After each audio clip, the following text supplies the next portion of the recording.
Assalamualaikum warahmatullahi wabarakatuh. Selamat pagi. Apa kabarnya anak-anak? Ibu harap kalian dalam keadaan sehat walafiat ya.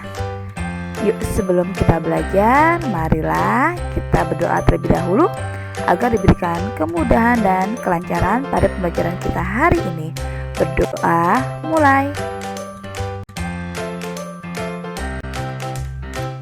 Hari ini kita akan belajar tema 7 peristiwa dalam kehidupan, subtema 1 peristiwa kebangsaan masa penjajahan, pembelajaran 6. Tujuan pembelajaran kita hari ini, 1. Dengan menyimak video pembelajaran, siswa dapat menjelaskan peristiwa Kongres Perempuan Indonesia secara benar. 2. Dengan menyanyikan lagu Tanah Airku, siswa dapat menunjukkan sikap rasa cinta tanah air secara benar. 3. Dengan menyimak video pembelajaran, siswa dapat menyebutkan upaya-upaya pelestarian kebudayaan nasional secara benar. 4. Dengan berdiskusi, siswa dapat mengidentifikasi sikap dan perilaku yang tepat dalam menghadapi keragaman pada kehidupan sehari-hari dengan penuh tanggung jawab. Masa pergerakan dan kebangkitan nasional tidak semata-mata dilakukan oleh kaum pria. Kaum perempuan pun turut berperan dan memiliki andil besar bagi usaha-usaha pergerakan nasional. Apa saja yang dilakukan oleh kaum perempuan? Ayo kita pelajari bersama ya. Kongres Perempuan Indonesia. Kongres Perempuan Indonesia berlangsung 3 kali, pada tanggal 22 Agustus 1928 di Yogyakarta. Diselenggarakan Kongres Perempuan Indonesia 1. Kongres ini diikuti berbagai wakil organisasi wanita, diantaranya Nyonya Sukamto, Nyonya Ki Hajar Dewantara, dan Nona Suyatin.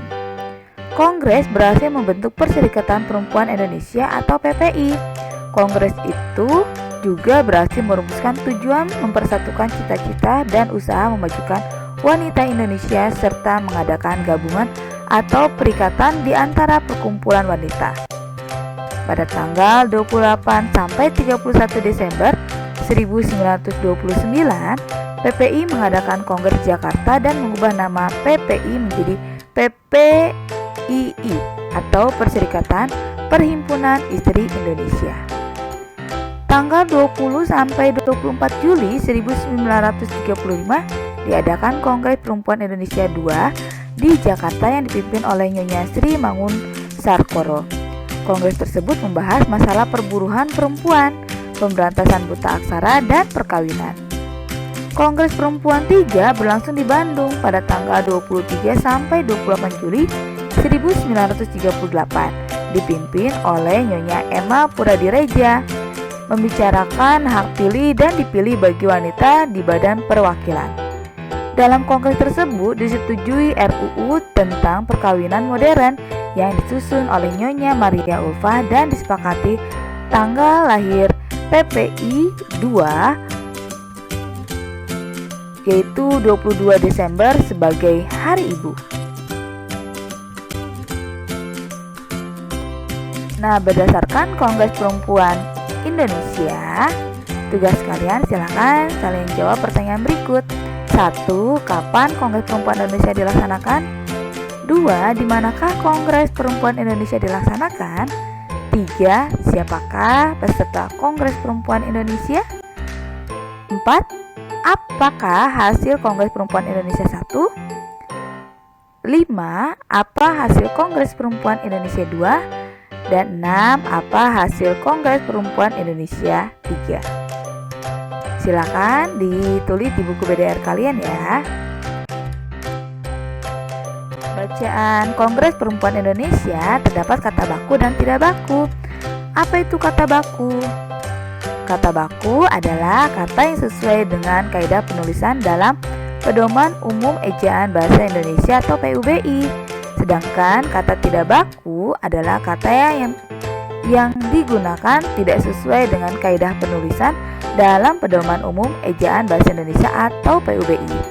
Kata baku ini biasanya digunakan pada kegiatan-kegiatan yang bersifat resmi, misalnya pada penulisan surat resmi.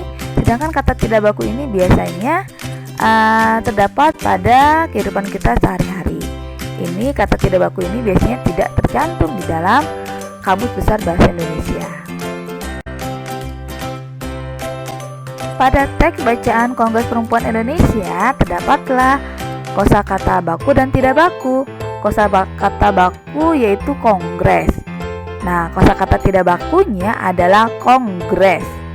Ya, di sini berbeda ya antara kongres dengan kongres. Yang kedua yaitu kata bakunya istri. Kosakata tidak bakunya adalah istri. Kosakata yang ketiga yaitu kosakata bakunya modern ya. Dan kosakata tidak bakunya modern. Jadi kosakata bakunya adalah modern dan kosakata tidak bakunya adalah modern. Yang keempat, kosakata bakunya adalah mengubah dan kosakata tidak bakunya adalah merubah. Dan yang terakhir, kosakata baku yang ada dalam teks bacaan adalah perserikatan, sedangkan kosakata tidak bakunya adalah perikatan. Perjuangan bangsa Indonesia ini biasanya juga diabadikan dalam sebuah lagu nasional. Apa itu lagu nasional? Lagu nasional adalah lagu yang berisi tentang perjuangan dan cinta tanah air. Setiap lagu memiliki nada dasar berbeda-beda. Jika nada dasarnya Do sama dengan G, artinya nadanya tinggi. Nada Do sama tingginya dengan nada G. Nah, perhatikan teks lagu Tanah Airku. Lagu Tanah Airku ini termasuk ke dalam lagu nasional yang diciptakan oleh Ibu Sud. Nah, nada dasarnya yaitu Do sama dengan bass. Masih ingatkah lirik lagunya? Yuk, usahakan kalian boleh mencari lirik lagu dari Tanah Airku. Ini adalah contoh lagu nasional dan nada dasarnya. Yang pertama ada tadi lagu Tanah Airku. Tanah Airku ini diciptakan oleh Ibu Sud dengan nada dasarnya yaitu Do sama dengan bass. Yang kedua yaitu Mengheningkan Cipta. Mengheningkan Cipta ini diciptakan oleh T. Prawit dengan nada dasarnya yaitu Do. Dan yang ketiga yaitu Rayuan Pulau Kelapa yang merupakan hasil karya dari Ismail Marzuki dengan nada dasarnya Do sama dengan C. Nah, anak-anak, tugas kalian, silakan kalian jawab pertanyaan berikut ini. 1. Apa yang kalian rasakan saat menyanyikan lagu Tanah Air? Jelaskan. Yang kedua, bagaimana nada dan tempo lagu Tanah Airku? Kalian jelaskan ya. Dan yang ketiga, apakah lirik lagu Tanah Airku mencerminkan nilai-nilai cinta tanah air? Jelaskan alasannya.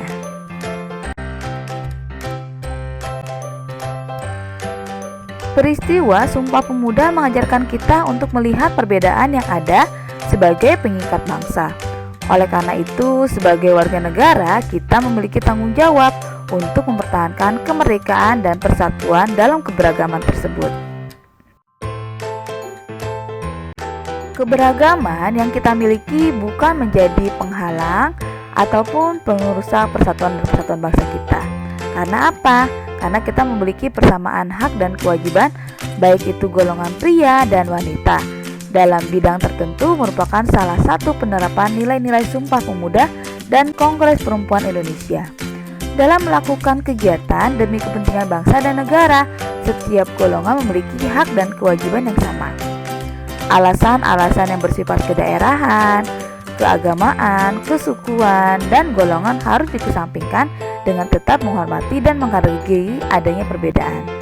Sikap tersebut juga berlaku dalam bidang kebudayaan. Kebudayaan nasional merupakan hasil dari akar budi seluruh bangsa Indonesia yang terdiri atas beragam suku bangsa. Bahkan kebudayaan nasional juga diatur dalam Undang-Undang Dasar 1945 bahwa pemerintah memajukan kebudayaan nasional Indonesia. Oleh karena itu, perkembangan dan pelestarian kebudayaan nasional menjadi tanggung jawab seluruh bangsa Indonesia. Mengembangkan dan melestarikan kebudayaan daerah merupakan Salah satu caranya karena kebudayaan daerah merupakan akar dari kebudayaan nasional. Adapun upaya dalam mengembangkan dan melestarikan kebudayaan nasional, yang pertama, 1. Mengadakan kegiatan pengenalan dan penyebaran budaya nasional kepada masyarakat luas. Yang kedua, menggalakkan kegiatan penggalian situs-situs bersejarah dan pemeliharaan temuan-temuan sejarah.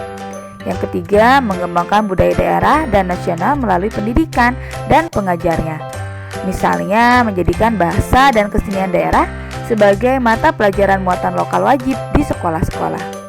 Yang keempat, menghormati kebudayaan sendiri dan kebudayaan daerah lain. Yang kelima, mengenal dan mempelajari kebudayaan sendiri yang merupakan warisan leluhur. Lalu, bagaimana sikap kita dalam melestarikan budaya? Nah, sikap kita yang dapat melestarikan budaya, yang pertama, berteman dengan siapa saja tanpa membedakan suku, ras, dan agama. Yang kedua, menerima dan menghargai keberagaman suku, budaya, adat, istiadat, dan agama orang lain. Yang ketiga, tidak merasa kebudayaan suku budaya sendiri lebih baik daripada suku budaya lain. Yang keempat, ikut hadir dalam menyaksikan pentas kesenian daerah. Yang kelima, turut serta dalam mengembangkan dan melestarikan kebudayaan Indonesia.